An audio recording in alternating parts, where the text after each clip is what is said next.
relevantes, son de peso, no están ahí como mujeres florero. Y eso va a ser también interesante a la hora de intentar leer los textos desde la perspectiva de la recepción, es decir, intentar reconstruir hasta qué punto las lectoras pudieron empatizar o identificarse con esos personajes femeninos y estar especialmente receptivas a los valores, a las ideas, a los discursos que podían dar esas mujeres. Os he puesto aquí algunos rasgos generales sobre la ficción sentimental en relación a su contexto histórico. No sé si me voy a extender mucho en esto porque si no, a lo mejor no me va a dar tiempo a todo, pero sí comentaros un poco la dicotomía que se establece entre el mundo que presentan las ficciones sentimentales y la realidad del siglo XV en España. ¿Qué mundo presentan las ficciones sentimentales? Pues estamos hablando de una atmósfera idealizada, cortesana, ambientada en un mundo de aristócratas, de nobles, tanto el día de torneos, de bailes, de jijijaja en la corte, con un código de conducta caballeresco muy estricto. Es muy importante la cortesía, los códigos entre rivales asociados a la caballería, etc. El enamoramiento es el tema central y de hecho no es solo una cuestión afectiva, es una práctica social cortesana que los nobles como nobles tienen que amar, o por lo menos aparentar amar, eso creo que lo visteis con Santillana.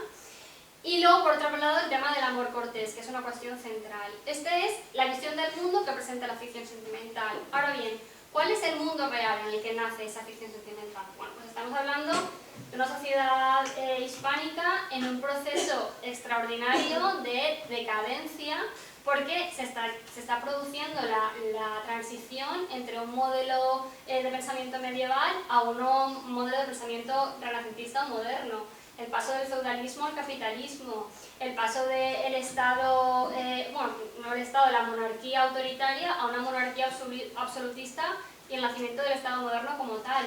Y eso conllevó una turbulencia extraordinaria a nivel político. Es decir, hubieron diversas guerras civiles, diversos movimientos antiseñoriales, reyes que se deponen unos a otros, conflictos de sucesión. Fue un siglo turbulento. Entonces, ¿cómo podemos interpretar este contraste entre el mundo idealizado de la ficción sentimental y el mundo real en el que nace la ficción sentimental? Hay dos vertientes en la crítica. Una parte de la crítica considera que la ficción sentimental es un síntoma de esa reacción conservadora de la aristocracia, que quiere conservar sus méritos, quiere conservar sus privilegios y por eso se recrea en un mundo idealizado donde los nobles todavía tienen el control y los nobles todavía mandan. Otra parte de la crítica considera lo contrario, que precisamente en la ficción sentimental lo que se está haciendo es cuestionar el amor cortés. El amor cortés que era la piedra de toque de toda una ideología aristocrática. Por lo tanto, hay como un pequeño ataque desde las clases medias y letradas hacia ese universo aristocrático que había triunfado hasta el momento. Bien, realmente a mí lo que me interesa no es tanto por qué surge la ficción sentimental o cómo podemos interpretarla. A mí lo que me interesa es cómo la interpretaron en su momento concretamente las lectoras, concretamente el público femenino.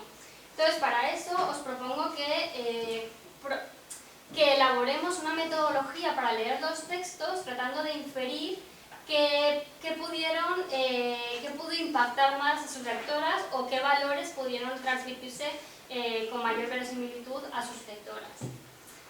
Este es el corpus que yo he analizado y que vamos a exponer hoy, que son 4 obras fundamentales del género, 2 de Diego de San Pedro y 2 de Juan de Flores. Solo he cogido estas 4 porque son las que pasaron por la imprenta y claro, el impacto es muchísimo mayor entre una obra que se publica en la imprenta y otra que solo circula de manera manuscrita. Ahora bien, a la hora de intentar interpretar los textos desde el punto de vista de la recepción femenina, yo he decidido centrarme en dos aspectos. Por un lado, en qué discursos aparecen de manera frecuente en los textos en relación al mundo femenino. Es decir, ¿qué nos dicen las historias sobre el matrimonio, sobre las relaciones amorosas, sobre los modelos virtuosos de mujer, sobre toda una serie de circunstancias que rodean la vida de las mujeres en el siglo XV, a finales del XV? Porque creo efectivamente que una lectora estaría un poco más abierta a ese tipo de discursos que a otros. Y por otro lado, analizar cómo la ficción sentimental transmite un determinado código de conducta emocional y cognitivo, es decir, cómo se transmiten pautas sobre cómo interpretar la realidad, sobre cómo relacionarse con el resto de la sociedad, sobre cómo gestionar los conflictos emocionales, que tiene mucho que ver con una aportación reciente de la teoría y de la crítica literaria, que es la historia de las emociones o la teoría de los afectos, que precisamente lo que nos dice es que las emociones no son universales y abstractas, las emociones están construidas. Cada sociedad construye unas emociones y construye una manera de entender su interioridad a partir de circunstancias históricas. Por lo tanto, las ficciones también contribuyen a esa construcción. La literatura también modifica cómo nos sentimos, cómo interpretamos nuestros sentimientos.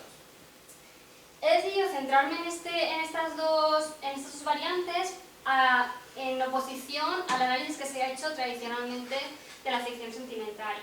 ¿Por qué? Porque la ficción sentimental es un género con muchísimas referencias académicas, muchísimas referencias escolares, es decir, tanto los autores como una parte de su público eran universitarios, que lo que buscaban era rastrear citas a autoridades, principios filosóficos, principios morales. ¿Qué pasa? Las mujeres no pasaban por la universidad, por lo tanto era imposible que leyeran los textos en esas claves. Su lectura tenía que ser mucho más ingenua, mucho más impresionista, mucho menos autorizada. Por eso he preferido centrarme en estos aspectos que son un poco más intuitivos o menos susceptibles de eruditismo. Voy a empezar hablando de los discursos sobre las mujeres.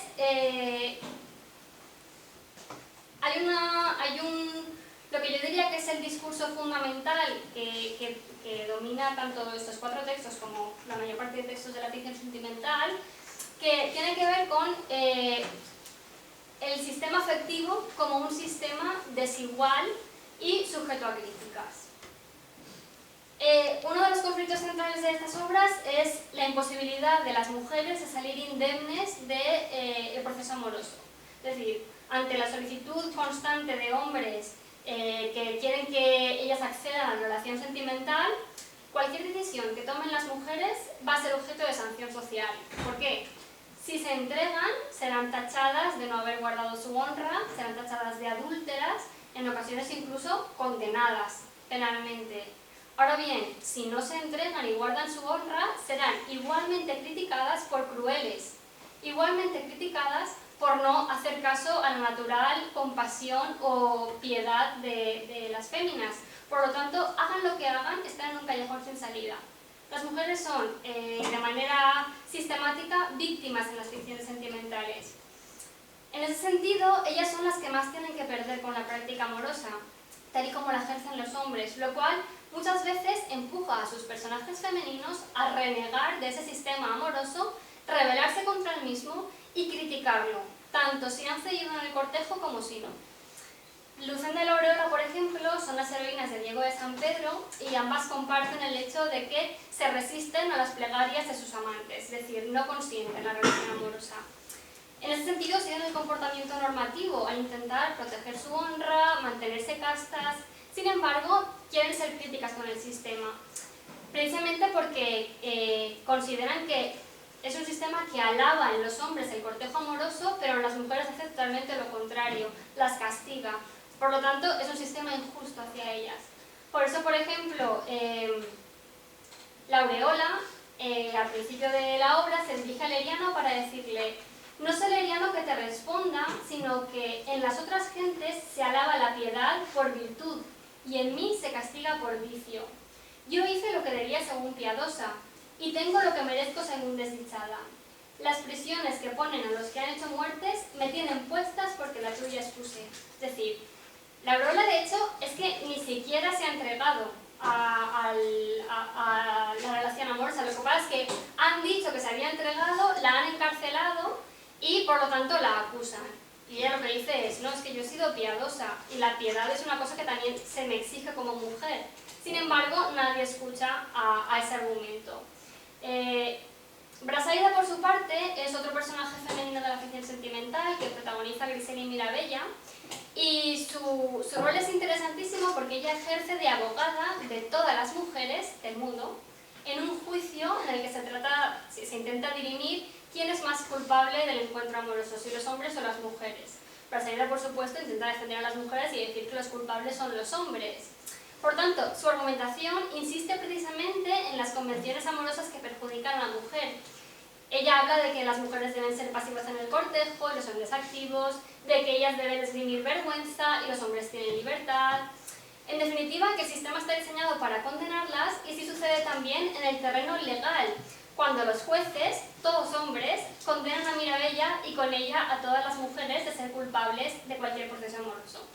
Brasaida critica la parcialidad de un sistema judicial patriarcal, no sé si esto suena de algo, y acaba favoreciendo, un sistema patriarcal que acaba favoreciendo a los hombres por el mero hecho de ser hombres, y por eso también es muy crítica con los jueces. En esta cita dice: «¿Cuánto fue mal acuerdo nuestro, señoras, en poner nuestras honras y famas en poder de los enemigos nuestros? Porque, siendo ellos alcaldes y partes, conocida estaba la sentencia que ahora oímos», es decir, como ellos son hombres, iban a beneficiar a los hombres. Y tiene razón, por ello son jueces y partes y abogados del mismo pleito. Y cierto, asaz simple sería, ¿quién contra sí diese sentencia? Es decir, ¿qué juez daría una sentencia que le perjudique? Está criticando el hecho de que como los jueces son hombres, es imposible que las mujeres tengan igualdad de condiciones dentro del sistema jurídico. Otro tema fundamental que tiene que ver con el mundo femenino es la propia concepción del cortejo, que yo solo puedo calificarla como de acoso y derribo. Los amantes, los enamorados de la ficción sentimental, no solo contribuyen a un sistema desigual, sino que además el sistema permite y promueve una conducta que es totalmente de acoso. El comportamiento de Arnarte, por ejemplo, es muy específico, es muy ilustrativo de hasta qué punto son pesados los enamorados. Entre sus estrategias, por ejemplo, está infiltrar a sus criados en casa de su amada para que se ganen su confianza y le entreguen sus cartas. Travestirse de mujer para poder hablar con ella en la iglesia a pesar de que ella no quiere saber nada de él. Cantar poemas bajo su ventana. Bailar con ella en un baile real a pesar de que ella no quiera, pero lo tiene que hacer por no faltar a la cortesía. Esconderle cartas en el bolso sin que ella se dé cuenta para que pueda entregarle sus mensajes. Mandar a la hermana del enamorado a casa de su enamorada Lucenda para que le haga chantaje emocional y le diga que o bien accede a las peticiones de su hermano o su hermano se va a morir y va a ser todo culpa suya. Es decir, es un acoso tan extraordinario que no solo forma parte de esa obra, sino que es prototípico del género, que no cabe ninguna interpretación que no sea de extrañeza y como mínimo de sufrimiento ante esos personajes femeninos que no pueden escapar del acoso y derribo de sus amantes. Leriano, por ejemplo, es otro amador insufrible en lo castigamiento de su dama. Después de que la Aureola haya sido falsamente acusada de adulterio y se haya salvado de la muerte, en el último momento vuelve a insistir a que acceda a su petición amorosa bajo amenaza de ser culpable de su suicidio en otro caso. Brasaida hace algo similar. En su defensa del honor femenino, después de buscar 1000 maneras de seducirlas, denuncia que los hombres acaban fingiendo que las han seducido solo para deshonrarlas. Es decir, aunque las mujeres hayan aguantado, fingen que las han seducido. Aquí se ha puesto una incursión de Brasaida cuando dice: «Puede más vuestra maldad y porfía que nuestra virtud. Buscáis rodeos para dañar nuestras damas, y contra nuestras moradas, es decir, en nuestras casas, sin ver a aquella a quien mostráis querer, a las paredes o a las finestras enamoráis con extraños señales y engaños y remiramientos. Por ende, aunque allí no haya ninguna persona, fingís que la veis y como que responde a vuestros autos y malicias, a fin de dar lugar a los que lo vieran, es decir, a los paseantes, de sospechas y presunciones. Por vía que, de fuerza o de grado, la más fuerte es contra vuestra malicia muy flaca». Es decir, por mucho que se resistan a vuestro acoso, incluso aunque resistan, vais a condenarlas, porque vais a fingir que las habéis seducido, las van a denunciar los desconocidos y van a acabar deshonradas de la misma manera. Bien, entonces la pregunta que supongo que os hacéis es: ¿por qué estos enamorados tan pesados, en vez de acosar a sus damas, no les piden matrimonio? ¿Por qué no van por el terreno tradicional y les piden la mano y así todos contentos? Bien, lo que ocurre con todo el corpus de la ficción sentimental es que presenta una concepción del matrimonio que no tiene nada que ver con la versión romantizada que tenemos hoy en día. El matrimonio en la época medieval es un pacto exclusivamente patrimonial, material, y las historias nos lo van a enseñar así. Leriano, por ejemplo, en Cárcel de Amor, escoge como un argumento para alabar a las mujeres que promueven el aumento de la honra masculina gracias al enlace matrimonial, incrementando su patrimonio. De hecho dice, se hacen grandes casamientos con muchas haciendas y rentas, y porque alguno podría responderme que la honra está en la virtud y no en la riqueza, digo que tanto bien causan lo uno como lo otro. Es decir, el matrimonio es bueno, ¿por qué? Porque aumenta la riqueza, ya está, exclusivamente. No hay ningún tipo de vínculo afectivo. De hecho, las mujeres ni siquiera tienen agencia en ese tipo de acuerdo. Mirabella, por ejemplo, que es la heredera del reino de Macedonia, es objeto de múltiples propuestas matrimoniales, pero el rey es quien decide que no va a casarla con nadie y la esconde. Lucenda, por ejemplo, le rompe el corazón a Arnaldo casándose con Elisardo, pero no porque ella quiere, sino porque su familia la ha obligado a casarse. Por lo tanto, el matrimonio es una institución exclusivamente patrimonial y material que no tiene nada que ver con los afectos. Otro tema que tiene que ver con las mujeres, con el mundo femenino, es la cotidianidad, es decir, cómo se representa el espacio femenino y la sociabilidad femenina. Bueno, una coincidencia en los 4 textos que he estudiado reside en que personajes como Lucenda o Mirabella son sistemáticamente excluidas de la esfera pública, es decir, su lugar es exclusivamente el hogar. Bien son escondidas de la mirada masculina, bien se les encierra en una torre para que no puedan relacionarse con el resto de la sociedad. El lugar prototípico de la mujer es el hogar, lo cual es algo que luego veremos que se sistematiza en el siglo de oro con todo ese dispositivo de feminidad que tiene que ver con la mujer casada, etc. Sin embargo, a pesar de que las damas estén recluidas o que el espacio femenino se entienda como exclusivamente doméstico, hay algo muy específico en esos textos que tiene que ver con la sociabilidad. Las mujeres siempre van en grupo. Las mujeres sistemáticamente colectivizan las penas y los llantos. Nunca encontrarás a una reina que vaya sola. Las reinas siempre van acompañadas de sus damas. Y lo mismo pasa con las enamoradas. Eso proporciona una especie de sentimiento de sororidad, por así decirlo, que es muy ilustrativo en el caso de Brasaida. Brasaida es, como digo, esta abogada que tiene que defender a todas las mujeres, y ella presume de que no necesita ningún incentivo para defender a las mujeres, porque el propio amor que siente hacia las personas de su mismo género la va a hacer todo lo posible para poder ganar el juicio. Esa sororidad, de hecho, se verá demostrada al final de la obra, cuando Brasaida, a pesar de haber perdido el juicio, tiene la oportunidad de vengarse del abogado de los hombres, de Torrellas, y lo que hace es, cuando Torrellas le envía una carta confesándole que se ha enamorado de ella inmediatamente le entrega la carta a la reina, que quiere vengarse, y juntas con el resto de las damas traman todo un complot en el cual lo que hacen es básicamente tenderle una trampa a Torrellas para torturarlo hasta puntos insospechados, descuartizarlo y comérselo como venganza. O sea, esa sororidad un poco macabra que también nos plantean las ficciones. El último aspecto del mundo femenino que me quería explorar es el tema del modelo de mujer que presenta, es decir, cuál es la perfecta dama según las ficciones sentimentales. Todas insisten en que hay 2 grandes rasgos que deben caracterizar a cualquier fémina. Por un lado la compasión y por otro la castidad. Los amadores reivindican constantemente la natural empatía y piedad de las mujeres y lo utilizan como argumento para pedirles que se apiaden de ellos y concedan el galardón amoroso.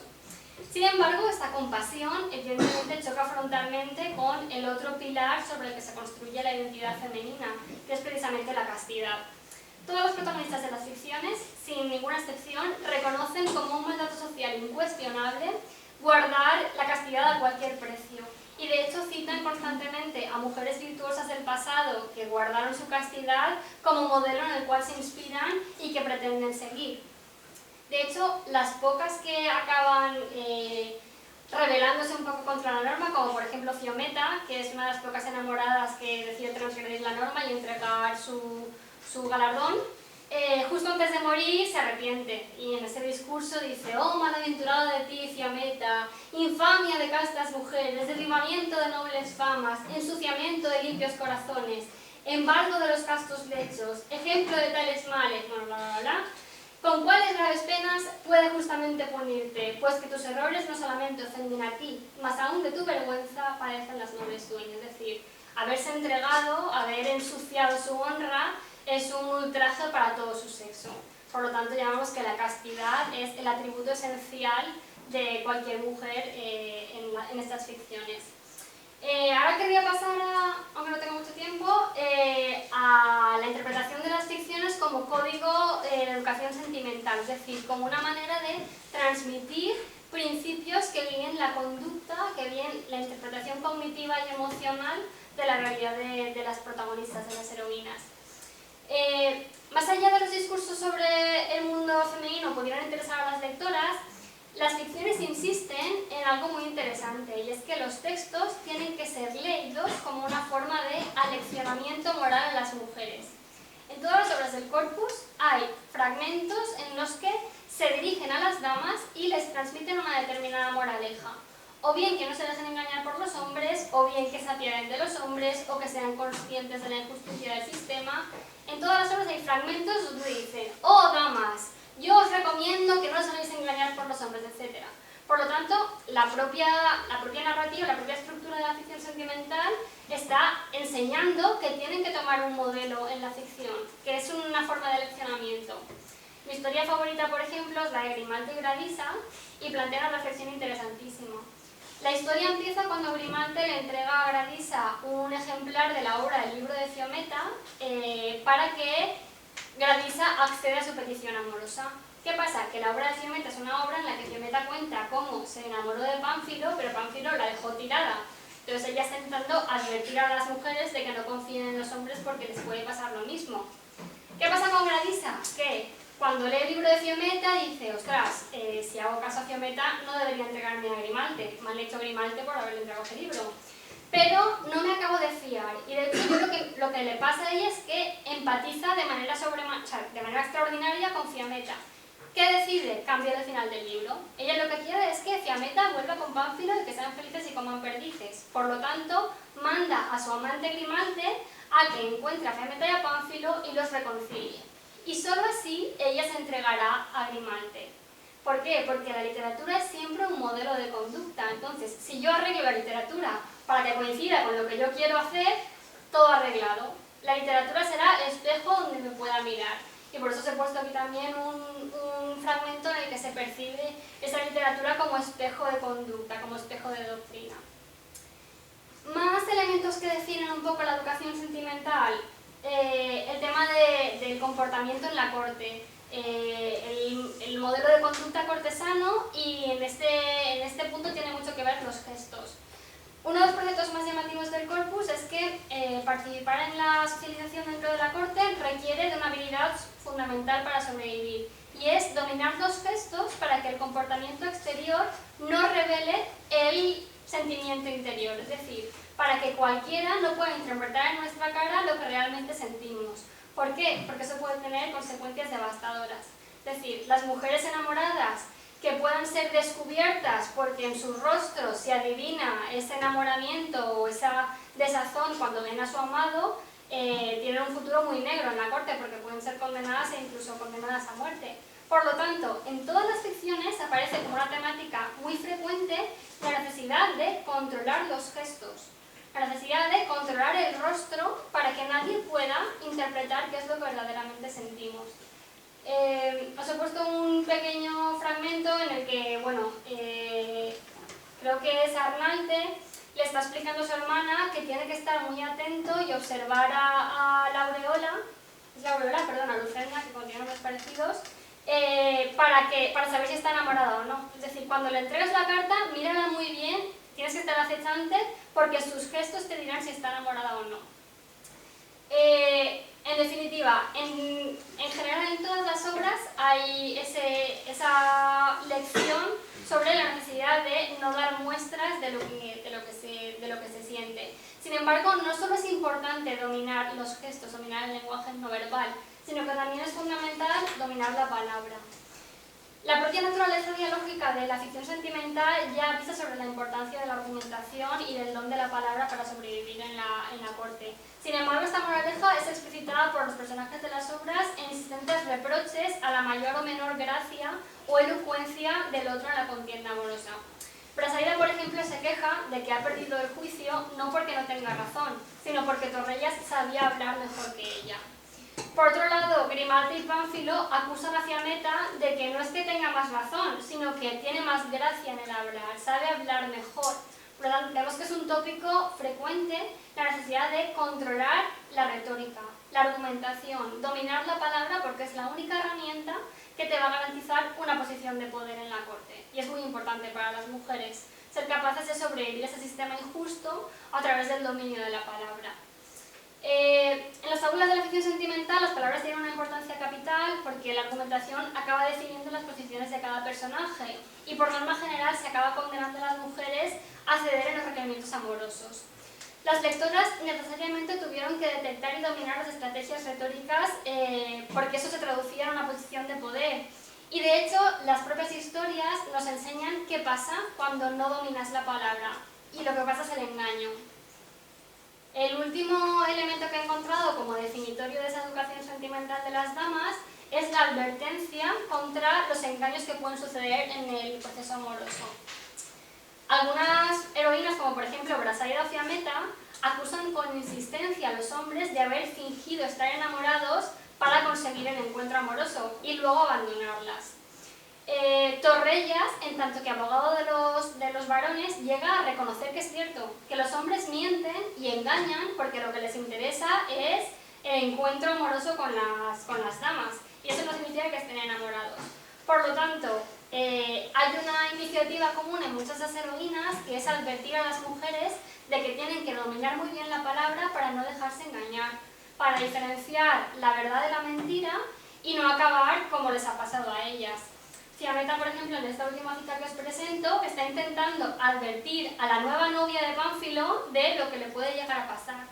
Dice: a fuerza y piedad quisiera avisarla de tus engaños y hacer mis faltas públicas, porque con tus maldades no le fuesen escondidas, y decirle cómo sabes contrafacer el rostro apasionado y conforme a tus palabras, que te finges muerto, que casi me hacías creer yo hacer milagros en resucitarte. Oh malo malvado, ¿cómo quejabas dolor allí donde te dolía? Mirándote estoy y no sé dónde escondías tantas artes para engañarme, que con la sabra de tus profetas largas, lo que nunca se dijo, tú lo supiste decir. Es decir, cómo modificabas tu rostro para fingir con palabras y con gestos que me querías cuando era falso. En definitiva, las heroínas de estas ficciones aprenden muy pronto a desconfiar de las palabras. Y de la misma manera, el primer público lector femenino creo que pudo extraer este aprendizaje de los personajes de sus libros para aplicarlo en sus propios devaneos amorosos. Como por ejemplo hizo Melibea al rechazar el matrimonio, lo que había aprendido en los viejos libros. Para concluir, solo quería un poco demostrar que rastrear qué discursos proponen las primeras obras de ficción nos permiten especular sobre qué imaginario pudieron crearse las mujeres y cómo pudo impactar la literatura en el primer público lector femenino de la historia de la literatura española.